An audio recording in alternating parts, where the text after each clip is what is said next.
Lorsqu'une grossesse est en cours, même si tout se passe bien, on entend toujours un petit peu parler de génétique au premier trimestre lors du dépistage prénatal. Le dépistage prénatal a pour objectif principal d'évaluer le risque pour le fœtus d'être atteint d'une anomalie chromosomique.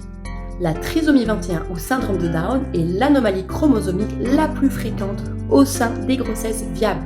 Mais d'autres anomalies sont également connues pour être compatibles avec le développement d'une grossesse. Il s'agit des trisomies 18, trisomie 13, ainsi que les anomalies des chromosomes sexuels, comme le syndrome de Turner et le syndrome de Klinefelter. Le principal facteur qui influence ce risque est l'âge de la mère au moment de la conception, mais l'historique personnel ou familial peut également jouer un rôle important. Attention, même si l'âge est un facteur très important, gardez en tête qu'une femme de 20 ans pourrait tout de même se retrouver avec un risque élevé et une grossesse atteinte de trisomie 21, alors qu'une femme de 40 ans peut très bien recevoir un risque très faible suite à son dépistage. C'est pourquoi le dépistage concerne toutes les grossesses. Quelle que soit l'option de dépistage choisie, il s'agit toujours de tests non invasifs. Ça veut dire que ça permet seulement une estimation du risque, par opposition au diagnostic prénatal qui lui nous donne une certitude mais implique une procédure invasive avec des risques pour la grossesse.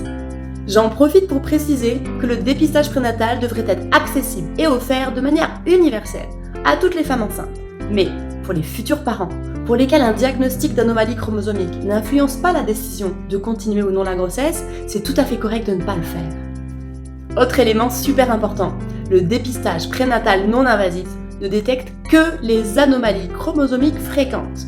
Cela veut dire que si, selon vos antécédents, la grossesse est à risque d'être affectée par une condition génétique comme la fibrose kystique, l'amyotrophie spinale, seul un diagnostic prénatal invasif pourra vous donner une réponse. Dans les 2 prochaines capsules, je vais donc passer au travers des 2 étapes phares du dépistage prénatal, à savoir l'échographie du premier trimestre avec la clarté nucale et le prélèvement sanguin. La génétique en clair est disponible sur Facebook, YouTube, TikTok et Instagram. Alors n'hésitez pas à vous abonner et écrivez-moi si vous avez des questions ou des sujets qui vous intéressent.